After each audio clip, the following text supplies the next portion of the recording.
Hi wonderful people, welcome back to my YouTube channel. So today we are going to be learning how to draft and sew a short knicker, and this pattern is well detailed. So these are the material needed, and we are going to start with the front pattern. So because I am drafting directly on the fabric, we are going to be drafting our allowance immediately. So for the front pattern, I'm going to be folding it using the hip measurement, which is the biggest area of the body. The hip measurement divided by 4, and I added extra 5 inches allowance so as to have enough room for allowance and for the drafting. Then afterwards, from this edge, I am going to mark 2 inches. These 2 inches will start as our starting line and also as the M line and the allowance at the M line. So from this M line, I am going to mark the trouser length as shown in the video. So now I'm going to rule it. Then afterwards, I am going to also mark 1 inch. I'll pick a part of the fabric and mark 1 inch down. This is going to serve as also as allowance on the side waist. You know, we have center waist and the side waist. Now we're going to calculate our crouch depth. And to get the calculation of the crouch depth is the hip divided by 4.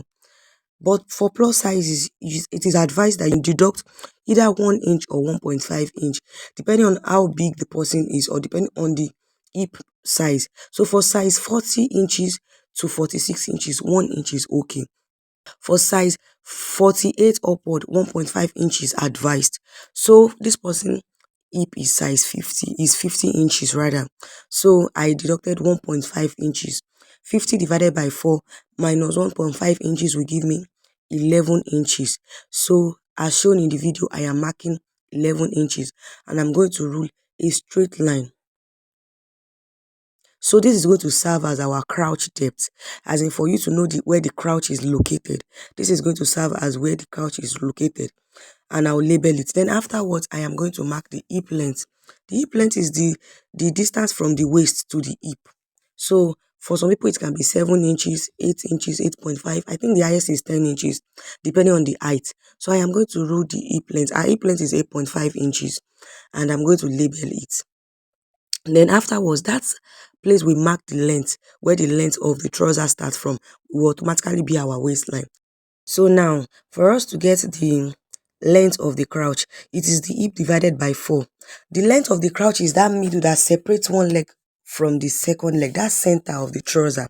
And to get that, it is the hip divided by 4. This works for every size, whether plus or small size. And I'm going to rule a straight line. Now, for us to get the crouch curve, it is the hip divided by 20. It works for every size that falls under plus size. So when I divide the hip divided by 20, it gave me 2.5 inches for this person. So on that mark, I am going to connect it with a curve from the hip line to the mark where I got the crouch curve. Now I'll come down on the knee line and divide the knee divided by 2. The round knee divided by 2. So I have to join the line so I can know that it connects together with that M line. Then using a slight curvy part of the hip curve, I am going to root together.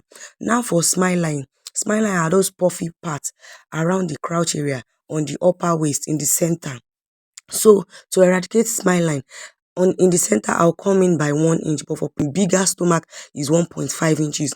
Then on the side waist, because our waist is higher on this at the side, I am going to come up by ½ inch. Using the not so curvy part of the hip curve, I am going to connect together. Our pattern is ready. So since we've added allowance to some part, we have to add allowance to the other part to avoid shortage when after sewing. So on this center of the inner leg of the short, I am going to come in by 0.75. It must not be too much. Allowance must not be too much then to avoid bulkiness. Then on the crouch area, the curvy part of the crouch, I am going to come in by 0.5 inch. 0.5 inch is okay. That is just to sew. You don't need too much allowance there, since it is an is a short with elastic band. Then on this upper part too, I'm coming up by 0.5 inch. There's going to be an elastic strap, like a casing to attach for the elastic rubber. So we don't need much allowance on that upper part, just the ½ inch to join the casing together. So now we are going to cut, because our pattern is very ready, and I am going to label it the front pattern.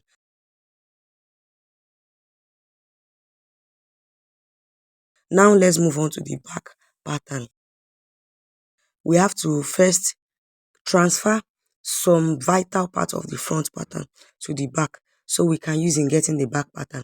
So as not to get confused, I am going to pin down those allowances, just few. Like the M line, there's no need for me to pin it down, but I am going to pin down that side, the side waist as shown in the video. Then I will, for the back pattern, I am going to make sure that there's enough room. On the side waist, I left 3 inches. Then on the other side too, I make sure that I had like extra 3 inches. So on both side of the pattern, I left like 3 inches. Then I made sure that there was enough room on the length of the back pattern, just because we are going to do alterations on the back pattern. So now I am going to be making use of 2 chalks to mark the vital lines, like the starting lines, like the hip line, the crouch line, the waist line, the M line. So those are the things I am doing here in the video. Then I'm also trying to use the middle of my finger to locate where the crouch length and the crouch length is located. Just pick a part of your finger and just use it to mark. It is not hard. Just look at the way I'm doing it in the video. I hope you understand what I'm explaining. It is not hard at all. So I'm just trying to transfer the lines. So using the white chalk, so I will not get confused, I use the white chalk to trace out the front pattern, while I use the blue chalk to trace out the vital lines. Vital lines in the sense of the M line, the crouch line, the hip line, and the waist line. But for the side, front, and everything, I use the white chalk to trace it out. So this way, I have transferred the front pattern onto the back without adding the allowances. So I didn't transfer the front crouch curve because it's not needed, because we're going to have a new curve for the back. So all those new lines that I have tried to transfer, I am going to rule them out so I can see it, and so it can serve as a guide for me to get the back pattern. So now I'm going to label them before we start our modifications. So now on the waistline, I'm going to come in by 2 inches, and on the crouch line I'm going to come in by 1 inch. So using my curve ruler, not the not so curvy part of it, I'm going to connect together. So that's our new length, crouch length. So on the waistline also again, I'm going to come up by 3 inches. Remember, this is a plus size. Naturally, people who are plus sizes, they have bigger bum or they have bigger hip. So to accommodate the bum area, you have to raise the back, like raise the back length at the waist area. So now from that new line, we have to measure our hip line, divide our hip measurement, divide by 4. So I'm going to measure the hip, divide by 4, following those new line. So it is going to have different shape. That's in the shape is going to look different, but you are actually getting it right. So I'm going to connect the waistline. I'm first going to connect the markings together with my not so curvy part of the hip curve. Then afterwards, I'm going to connect the waistline, the hip line, and the crouch line, because now our line is extended. Then on the waistline, I'm going to come up by ½ inch. Remember, on the side waist of the front, we came up by ½ inch so that they can align together. So you have to come up. Then I'm going to connect with my straight ruler together to the crouch length. So now to get the back crouch curve is the hip divided by 10. So from that new crouch length, I am going to input what I got. It is naturally going to be longer than the front.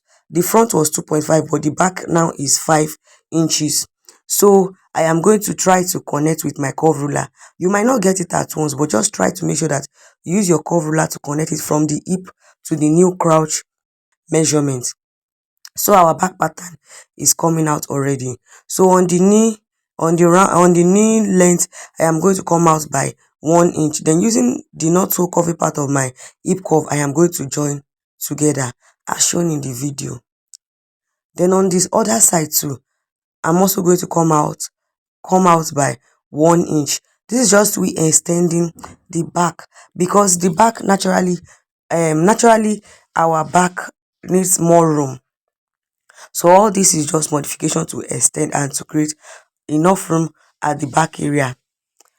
So afterwards, I am going to input our allowances. So I am going on this side of the waist, I am going to input 1 inch allowance. So you can see the essence of adding all those extra allowance when folding your back fabric. So on the upper waist, I am going on the waist area, I'm going to come out by ½ inch. On the crouch area, I'm going to come out by ½ inch.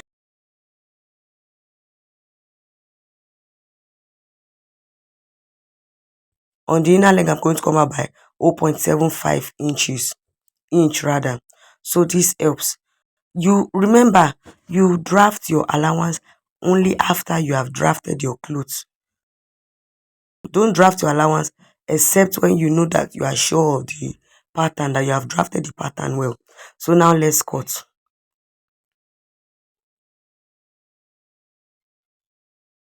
And I'll label it the back pattern. So if you place the front pattern on the back pattern, you are going to notice that there were some alteration on the waist area and on the crouch area. So now let us cut our elastic band casing. So this will serve as the band where the elastic is going to pass through. So I'm going to use 2 inches. We are going to sew it and use to cover the trouser. So we just need 2 inches. Unlike some people that they used to deduct 2 inches from the length, there's no need for all that. So now for the pocket, for the side pocket, because this trouser is going to have pocket. For the length of the pocket, I'm going to make use of 11 inches. So 6 inch will serve as where the hand will pass through, and 5 inches will serve as the pocket bag. Then for the width of the pocket, I'm going to make use of 6.5 inches. So 6.5 inches is very okay. Even for people with bigger hand, their hand will easily pass through. So as to avoid sharp edge, I'll just come out on the side of the pocket, and I'll make a curvy line with it, then I'll cut. So I'm going to make a notch. I'll mark 6 inches down and I'll notch it. So this is the place I'm going to attach to the trouser. Now let's move on to sewing. The first thing I do before I start sewing my trouser is preparing the pocket.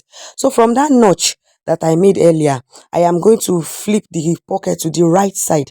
This is actually the right side. Then I will sew from that notch on the lower part. I'll sew to the straight part.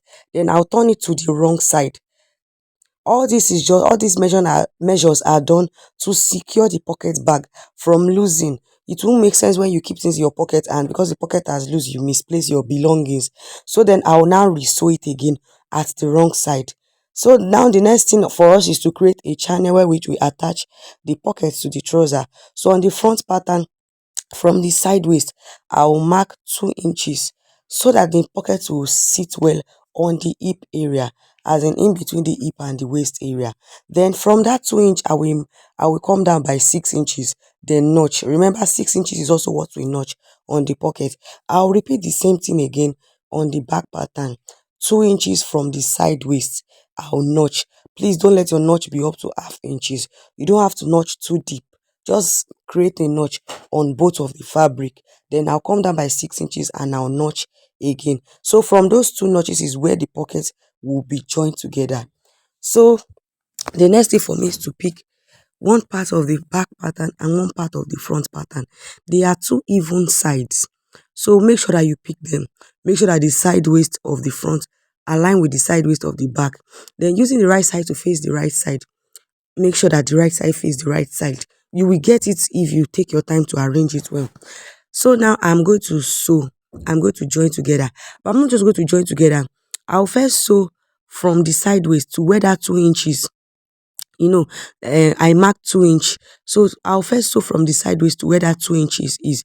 Then as shown in the video, I'll sew to where that 2 inches ended, then I'll back stitch well, leaving that place open. Then I'll continue from that place that the 6 inches ended. I'll sew down. So I will now pick our pocket that I have attached. I will first start with the back pattern. Use the pocket to face the fabric of your back pattern, and using your pin, I'll pin together side of the pocket. Pick one side of the back pattern of the shorts, one after the other, then pin together. Arrange it well using the notch as a guide for where the pocket will stay. So I'll take it to the machine and I'll sew down. So after sewing it, you can see we have joined the pocket from the back pattern. It is the back pattern I started with. So now I'll open the pocket as shown in the video. I'll flip open like this. Then I'll top stitch. This will just give, you can see what I sew. So now I'll open it and I'll top stitch. This top stitching will just help you to secure the pocket well, and it will let it sit perfectly at the back. The back will sit well and the front will sit well. When you dip your hand in the pocket, it will not be like your hand will not be dragging the pocket out. That's the essence of top stitching. Then after I top stitch, it will sit well and it will be easy for you to join the pocket to the front pattern. So now I'll pick the other side and join to the front pattern. I hope you understand what I'm explaining. So as you can see the way it sits perfectly well. When I dip my hand, it won't even disturb. And you can see once you join the pocket well, even the pocket will not open on the other side. Then for this side, when we are joining the elastic casing, we will cover it. There's a way the elastic casing will hold it down. So I'm also going to repeat this process for the second leg of the trouser. Now the next thing, this is not really common among fashion designers, but this works well for me. I am going to join the hem line. So we actually made use of 2 inches as the hem line. I'll fold in 1 inch, then I'll fold in again by 1 inch. Then I'll join the hem line. Then afterwards, I will sew the inner leg of the trouser. So as you can see, I have sewed this and I've ironed the trouser pattern. It will make the trouser align well. Unlike some crouch inner leg that will be jumping, it won't jump at all. So now I'll repeat the same on the second leg of the trouser, and afterwards we will join the trouser pattern and the trouser at the crouch area, aligning each crouch for themselves. The front aligning with the front and the back aligning with the back. I am going to pin. So at the center of the crouch will be our meeting line. I am going to pin round. Pinning helps, and pinning makes your work easier and it saves you from making errors.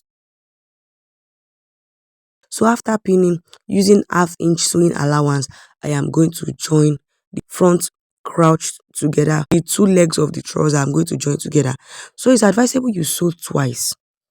Sewing twice help you to secure the crouch and to avoid the trouser from tearing or from losing on time. So now we're going to attach our elastic casing. So I'm very sorry, my phone had issue when I was trying to record this. I did not know what happened. I recorded it, but I found out that I could not get the video clip. I've attached the elastic casing. I'm still going to put up a video on how to attach elastic casing to shorts. So now I'm going to fix my rubber. To get the rubber, it is your waist measurement. Your round waist measurement minus 6 or 7 inches. Remember, elastic are stretching, so you have to reduce it so that it will stretch. So I'll fix it using this with the aid of a safety pin, and our short is very, very ready. Please don't forget to subscribe, like and comment. Thank you so much for watching my video. God bless you. Bye.